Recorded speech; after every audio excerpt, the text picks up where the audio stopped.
Hey everyone, Mr. Sujano here, your source for gaming tech, emulation, and open source news. Let's get started.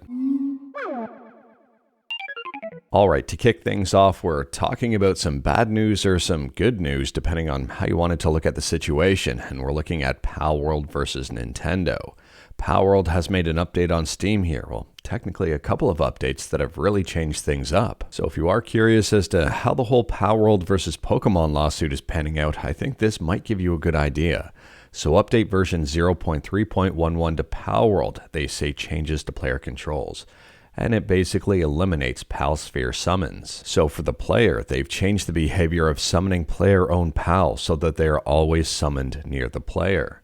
And for the UI, the crosshairs will now only be displayed when aiming. Now it appears those changes were put out in haste as there were quite a few bugs here, one of the big ones being the pals getting stuck in the ground when they were being summoned. And with update version 0.3.12, which came out soon after that, they fixed a bug that caused pals to get stuck in the ground when summoning them. And the crosshairs will now always be displayed when riding a pal. And they kind of own up to the mistakes here. They say the patch brought some changes and bugs that negatively affected the experience for some players. We apologize about this. Reading the comments to both of these patches, and it appears that a lot of people are in support of the developers here and are kind of cheering them on. Now, I'm very curious as to why they hastily made these changes. Obviously, we don't know the fine details of what's going on in court. But I'm guessing here, based on a lot of these comments as well, is that Palworld is doing this to possibly circumvent the patent infringement. Now, if I'm not mistaken, the whole Pokemon versus Palworld lawsuit hinges on patent infringements. And if there are no patents being infringed upon, well, there's not really a whole lot of a court case, is there? Maybe for the prior stuff, but moving forward, if Palworld isn't violating anything, that's a very good look for Palworld. Let me know your thoughts about that one in the comments below. Unfortunately, I'm not overly familiar with Japanese patent law and their court system. I would say if this was in the US, the courts would probably be in favor of Palworld, given the fact that the patents were filed after Palworld already existed. And there's also cases of possible prior art. Anyways, here it doesn't look like things are overly great in the Japanese court system for Palworld here, given the fact that they are making these changes. We'll have to wait and see on this one, but this may be a step in the right direction for Palworld just to get out of the lawsuit and move forward. But moving on from that, and next up we're talking about Nintendo 3DS emulation with Azahar, and Azahar is making some pretty big changes. So the Azahar team published a blog post over on their website, and again, like everything I talk about, link is in the description below at the bottom. They say game loading on Azahar, what's changing? And it appears all of these changes are a result of the Nintendo's lawsuit against Tropic Haze. So if I remember correctly, the huge piece of the lawsuit between Nintendo and Tropic Haze, Yuzu, was because of technological protection measures and the circumvention of those protection measures. And it appears that Azahar here is being adjusted to try to avoid that. So one of the big changes here is removing encrypted game support. They say Azahar will not allow launching or installing encrypted games unless they have been obtained through Nintendo's official applications, such as the eShop or system settings. The second big change here, I would say, makes the emulator a lot more user-friendly. So they say they're now bundling the cryptographic keys. Citra required users to extract cryptographic keys to be able to run encrypted games. And this was mostly done for two separate reasons, to prove that someone owned a 3DS and also to justify that Citra did not perform the circumvention of TPM. But they say here, since those reasons do not really play a role to the legality of the emulator, we have switched our focus to other aspects of the law. They say keep in mind cryptographic keys are just very big numbers, which are generated randomly. Therefore, they are not creative enough to be protected by copyright law. So I would say there may be some people who are upset about encrypted games, but then there's probably going to be even more people who are excited about the bundling of cryptographic keys. I could be wrong about that. Now moving on to the third thing here, and I think this may upset some people. I could be wrong about that. But anyways, they say they will be dropping support for the .3ds file extension, which had its roots in piracy tools. Instead, they will add support for the .cci file extension, which is the official name for cartridge images.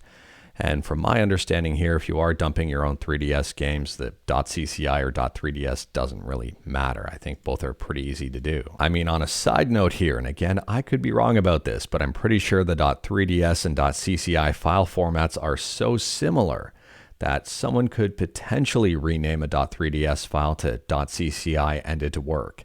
I could be wrong with that theory though.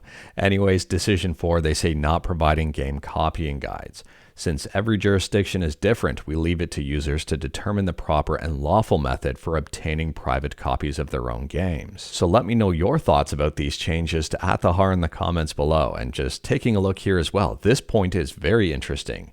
They say they are pleased to report they have received written authorization from at least one video game developer, explicitly granting permission for their games to be emulated on Azahar. I think that is a really big win, and they're seeking support for more. Next up, we're still talking about emulation and talking about Xbox emulation on Android with Xemu.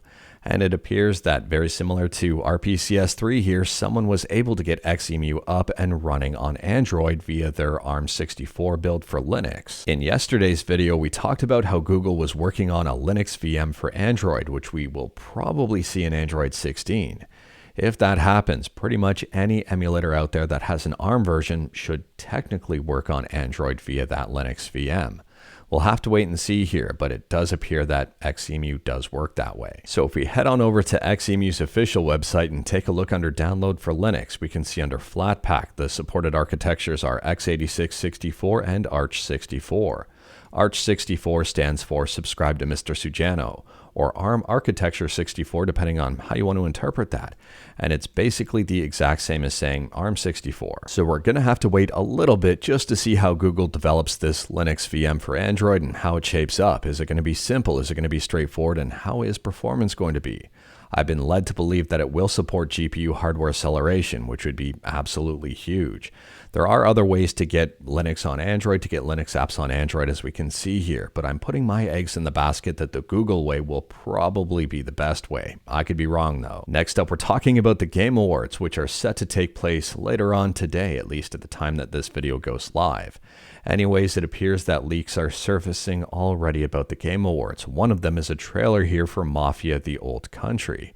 Apparently, it's going to be releasing in summer 2025, and there's a 15-second trailer over on Twitter. Again, like everything I talk about, link is in the description below. While I do think the Mafia rumor is true, given the fact that the trailer looks real, this is the second rumor here that I want to believe so badly, but I don't think is true. We'll have to wait and see here. But the rumor is that Gabe will be there at the Game Awards to announce Half-Life 3. Now, I don't think that this is going to happen based on the fact that, well, we've been wanting Half-Life 3 for years and haven't heard anything about it.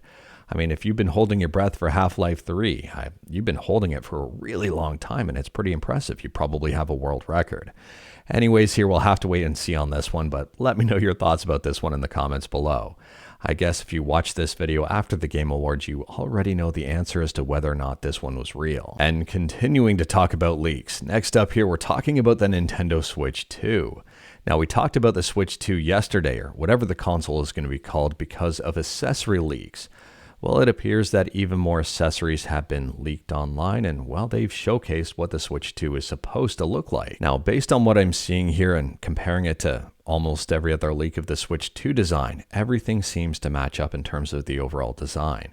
So again, it's either all of these accessories are using the same potential model template, or they've got the real deal here from Nintendo. It's just very interesting that a lot of these are using the exact same design.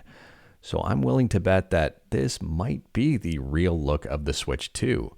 Interestingly, it's got two USB-C ports, one at the top and one at the bottom. Now, I don't know here if this is real or if it's fake, but I'm leaning towards real. Anyways, let me know your thoughts about this one in the comments below. And again, like everything I talk about, link is in the description below right at the bottom. This is available right on Reddit. Next up, we're talking about Open Mandriva, which is an independent distribution and direct descendant of Mandriva Linux.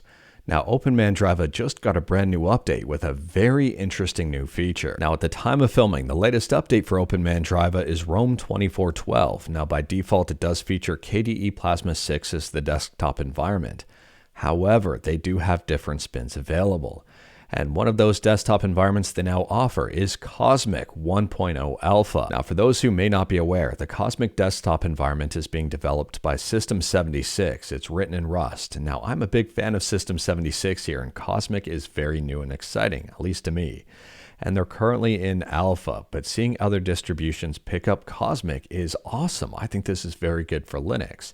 Let me know your thoughts about Cosmic in the comments below and if you'd be excited about trying it out. And speaking about exciting releases, next up here we're talking about Game Boy and Game Boy Color emulator SameBoy.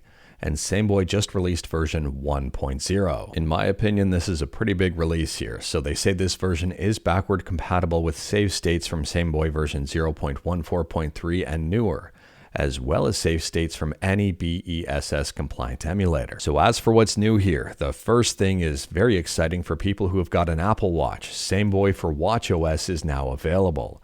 Transfer ROMs and saves to and from the iOS front end. 2 customizable control schemes optimized for a small screen. Fast forward and rewind support. Settings are synced from the paired iPhone, and it's available to active supporters or via a one-time payment. On top of that, there's a whole bunch of stuff, like cheat search is now available from the cheats menu in the Coco front end. And on top of that, there's a whole bunch of bug fixes, performance improvements, accuracy improvements, and even more. And speaking about stuff releasing, next up here's a friendly heads up that apparently GTA Vice City Next Gen Edition launches this month. It's a fan-made project that transfers the entirety of Vice City into GTA 4's game engine, including all story missions, collectibles, everything. The team even remade a lot of stuff from scratch. I'm pretty sure we've talked about this one before on the channel, but if you wanted to learn more about it, there is a YouTube trailer for it, and again, like everything I talk about, link is in the description below. And on a side note here, the trailer was from November 24th, and they say the development of the modification is 95% complete, and they're now at the final testing stage. I am very curious to see what happens here. They say there is a small chance that the project's release will be moved to January 2025. But based on that previous tweet, and it seems it's coming out this month. And last up here is a friendly heads up if you're a fan of Doom and Doom modding and the Doom modding community. You may be a fan of the Cacowards, which just happened. I'll drop a link to this page in the description below, and I do recommend checking it out. There's some very interesting information in there, and you may discover some mods you weren't aware of. Interestingly, this is the 20th year for the Cacowards. They're celebrating their 20th anniversary. There's a whole bunch of interesting awards, gameplay mod awards, multiplayer awards, lifetime achievement awards, and even more. It is worth checking out, and I'm trying not to spoil anything. But anyways, that is all I've got for you in this one. Straight to the point, all stuff and no fluff. She is underneath the Christmas tree again, and she refuses to budge from under there. She's camped out. Anyways, we talked about a bunch today. Let me know your thoughts about absolutely any of it in the comments below. If you like this video, leave a like. If you didn't like this video, leave a like. Hit that subscribe button. Check out my other videos. Don't tempt fate. Save your state.